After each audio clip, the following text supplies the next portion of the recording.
Hello বন্ধুরা, তোমরা সবাই দেখতে পাচ্ছ কালকে রাত 12টার সময় ছেলে কি করছে দেখো। আমিও জানতাম না ও যে এরকম করবে। আমি ওই ঘরে আছি, ও তার আগে এইসব কাণ্ড কারখানা শুরু করে দিয়েছে।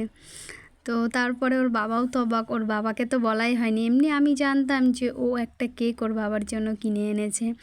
তো এই জীবনের প্রথম ছেলে ছেলের পয়সায় তার বাবাকে একটা এত সুন্দর গিফট উপহার করলো, সারপ্রাইজ দিল। মানে বাবাকে না বলে বাবার বার্থডেতে বাবাকে কেক কাটানো হলো, যেটা এগুলো আমাদের সময় কিছুই ছিল না বন্ধুরা। আমাদের বিয়ে হওয়া আজ 23 বছর হতে চললো, তো তখন তো এইসব কিছু ছিল না। এখনকার দিনে কত কিছু বেরিয়েছে। তো মন থেকে বলছি, খুব ভালো লাগলো এই দিনটাকে উপভোগ করতে। তারপরে দেখো ছেলের পছন্দ মতো একটা বার্থডে কেক এনেছে, তো সেটাই রাতে কাটা হলো। আমাদের মিষ্টু সোনার অবস্থাটা তোমরা দেখো। আমাদের মিষ্টু সোনা কিন্তু খুব এনজয় করছে।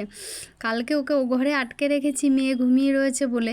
ও দরজা আমি বেরোবো কি আমার আগে ছুট পেরে চলে এসেছে মিষ্টু। তো মিষ্টু কিন্তু খুব এনজয় করেছে কালকে। তারপরে আবার ছবি তুলেছে। আবার সাথে সাথে মিষ্টু কেক খাবে বলে ওরে বাপরে বাপ, সে কী শুরু করেছে মিষ্টু।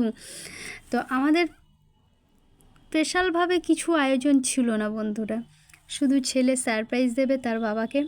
কারণ আমার হাজব্যান্ড প্রচুর কষ্ট করেছে, তাকে এই ছোটো ছোটো ভালোবাসাগুলো দেওয়ার লোক নেই। তাই আজকে ছেলে এটা করেছে, তার জন্য ভীষণ ভালো লাগলো।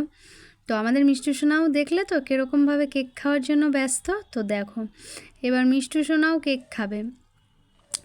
শুধু দুঃখজনক কথা, কালকে আমার মেয়েটা ওই সময় ঘুমিয়ে পড়েছে, যার কারণে আমার মেয়েটা আমাদের সাথে ছিল না। কালকে ঘুমিয়ে পড়েছে বলে, আর ওই সময় রাত 12টার সময় ও ঘুমিয়ে পড়ে, ও জাগনা থাকে না। আর ঘুমিয়েই ওই সময়টা একবার দুধ খায় ও। তো ঝিনুক বাটিতে খাই, যেহেতু আমার কোনো অসুবিধা হয় না, তো ও আর ওঠেনি। তো আমাদের এই ছোট্ট আয়োজনটা ছিল, মা ছেলেতে একটা সারপ্রাইজ পার্টি, ছোট্ট আয়োজন। তো তোমাদের কেমন লাগলো বন্ধুরা ভিডিওটা অবশ্যই লাইক কমেন্ট করে জানাবে। আর যদি কিছু খারাপ লেগে থাকে অবশ্যই সেটাও বলবে। ভুল মানুষ মাত্রে হয়, আমারও তো কিছু শেখার আছে তোমাদের থেকে, তাই না? ওই দেখো আমাদের মিষ্টি সোনা কীরকম কেক খাচ্ছে দেখো।